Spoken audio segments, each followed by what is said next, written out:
Masandawana, this is the Pitchside Podcast. Don't forget to subscribe, like, and share. But most importantly, leave us your comments below.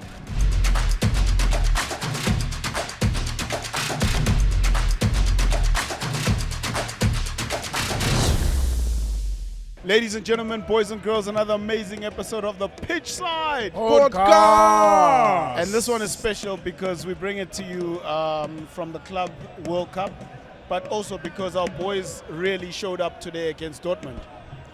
Yeah, the boys did what they could, Yeah, which is the performance, and I can't fault the performance.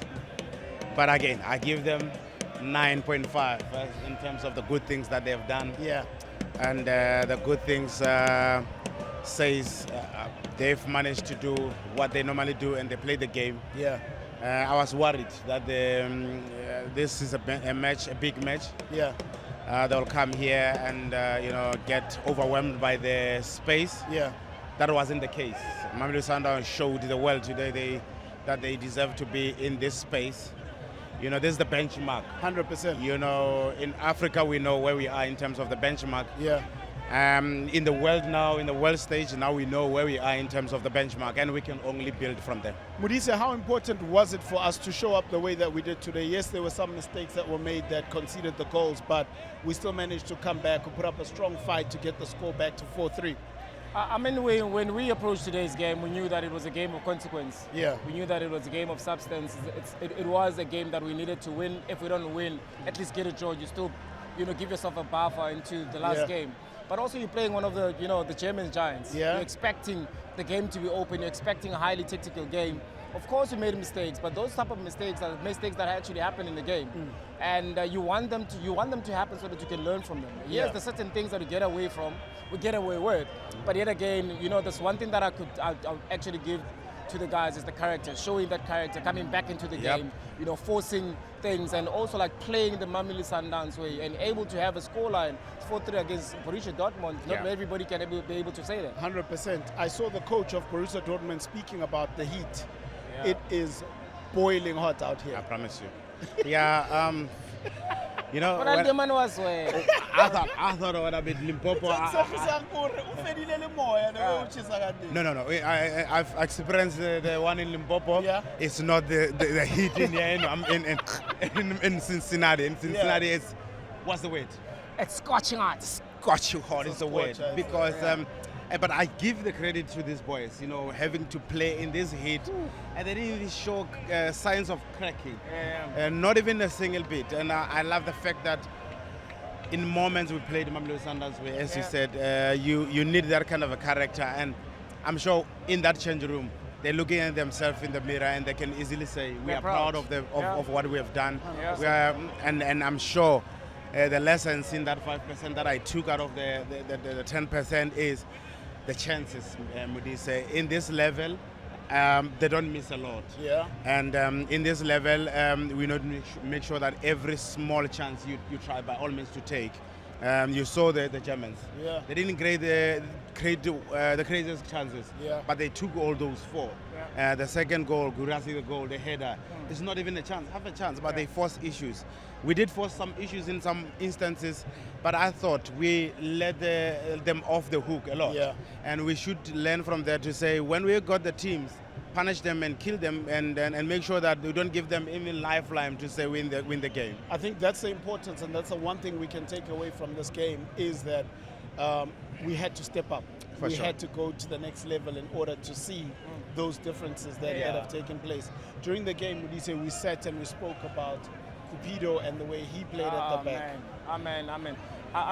The first time when I knew that Mamelodi Sundowns is signing him, I actually said that we're signing one of the best centre backs. Yeah. And at times you need such players to be able to play against amongst the best in the country to elevate them. And I think once he is acclimatized to the system of the team, you'll see Cupido stepping into the midfield, those balls, and play those type of 1-2s. But then when he was required today to actually be able to be there and defend and tackle, he was there. He reads the game very well. He's smart. Of course, it's still a new partnership of two right-footed centre-back. Yes. Normally, Mamelodi Sundowns don't play that way. Yeah. But yet again, there's nothing defensively that maybe was a problem for us to try and solve. It's just those two mistakes that we did, and those are mistakes that we need to accept because that's how we play.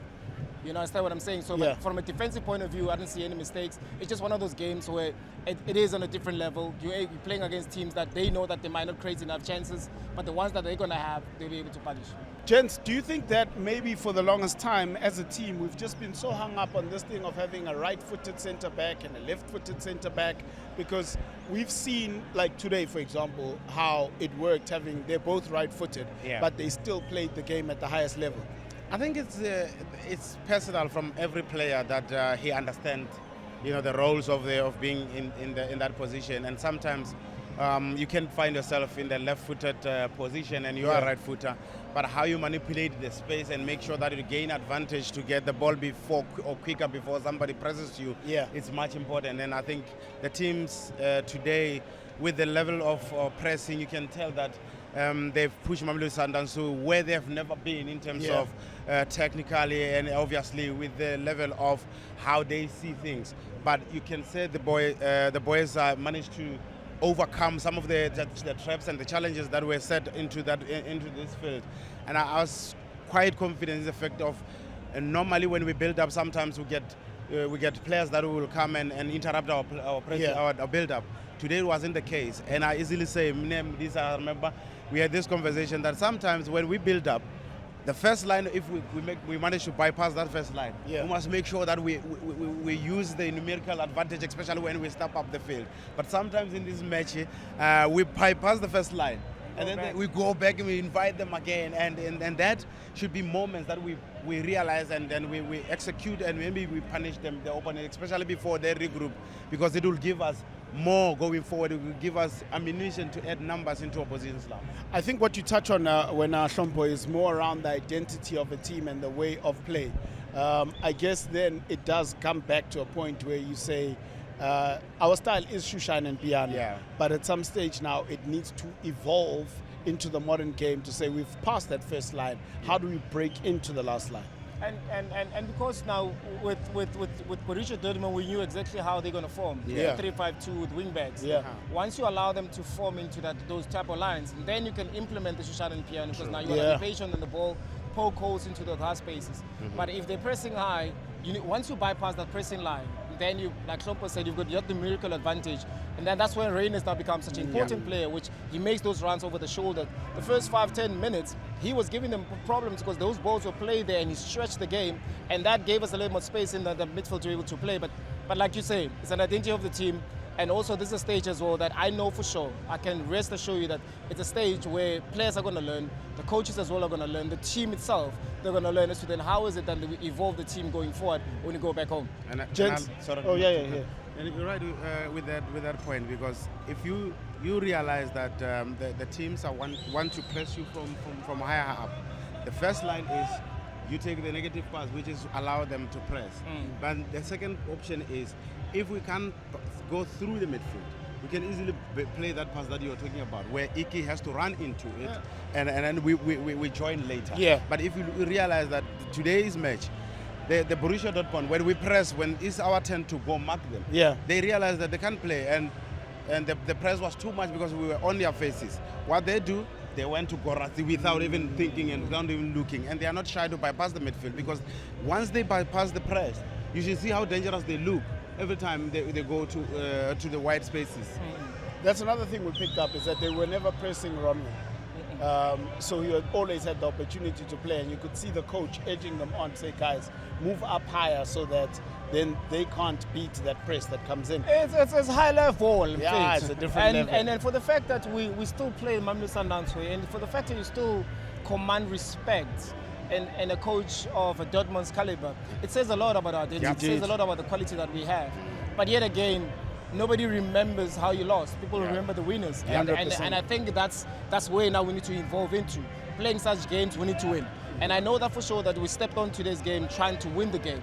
Yes, we wanted to win. We showed that we wanted to win. In the subs, there was a lot of energy. But I can still rest assure you, we had issues with the weather. Same as Dortmund, we struggled a little bit. There was moments where you see players going down, you see the tempo going down, Yes, but those are the lessons that we need to learn. Dortmund, the reason why at times they were not pressing that hard, they were conserving their energy. You understand what I'm saying? Yeah. So we need to play the game as well with phases. We can't always buy press. We can't always press. We can't always build from the back. We can't always try to lure them in. So we need to have variation of how we play. And these are the tournaments that actually teach us those things, because we meet in different opposition from different countries that are different style of play. So we need to be able to be adaptable in the way that we play. And I'm sure that this tournament will help us to do that. Two things. The Dortmund coach also did speak on the weather, saying he had a call with Arsene Wenger, and he spoke about the tempo of the game at the Club World Cup being so much slower because of the heat. Yeah. So it is playing a big factor in the tempo of the game and the way teams are playing. You should see in South Africa in our league. Yeah. When you see during the day match and a night match, you see the huge difference in terms of intensity, because at night it's cooler. The grass. Yeah. So that gives players that energy. You should feel how you should see the difference in during the day, and go to Limpopo and play a match in the afternoon. You realize that the tempo drops, not because you want to drop the tempo, but because the conditions are harsh. Conditions are harsh. But even in this tournament, you must see the difference between the later match, which is the match that plays 6 o'clock. 6 p.m. Yeah. You must see the difference in terms of intensity. It's much cooler, and players now they enjoy with that weather. Gents, the importance of playing in this tournament. We cannot emphasize enough. Yeah. I think as a team that is ambitious as Mamelodi Sundowns, Yeah. you are in the space in Africa where you're speaking of conquering Africa, you're speaking of being the African giant. And the next step is to actually conquer the Europe, to conquer the world. And by conquering the world, you need to participate around those tournaments of facing those type of players, facing those type of teams rather. And FIFA Club World Cup gives us that opportunity. So then what it tells us now, with all the information that we have, when we go back home, remember the importance of coming here again. And for us to come here, it's an importance of Champions League. So you can't bypass anything else. So we need to be able to align everything else and conjure everything else so that we can be here again. And I think this is a space that we need your Lukaku's, you need the Jaden Adams to be able to play in most of the time. I want to give you a break from this heat. Who's sweating between me and him? We are both sweating. No, that's right. No, gents. The next game is against Fluminense. What are we doing differently? Big one, in a sense that there's something still to play for. Yeah. We need those points. We need to make sure that we maximize. Yeah. Because there's a match that will take us to the next stages. Yeah. And I wish to see Mamelodi Sundowns in those knockout stages, because this is a team that is very ambitious, as Tiko says. You'd want to see other players, being exposed to more pressure matches in the world stage, because I did say in the beginning that we have a benchmark in Africa, and now in the global stage, that's where we should see. And I think this performance today is where we should build as a Mamelodi Sundowns. Gents, it's on to the next one. We keep going, but a big up to the boys. They did really well. They gave it all on the field. We saw an amazing goal from Lucas Ribeiro. Also, Lebu Matiba managed to get onto the scoreboard for the first time. So let's keep it going. And thank you very much, guys, for supporting us, Masandawana. Even at home, keep on leaving us your message, likes, and post and share. We are Masandawana forever. Masandawana.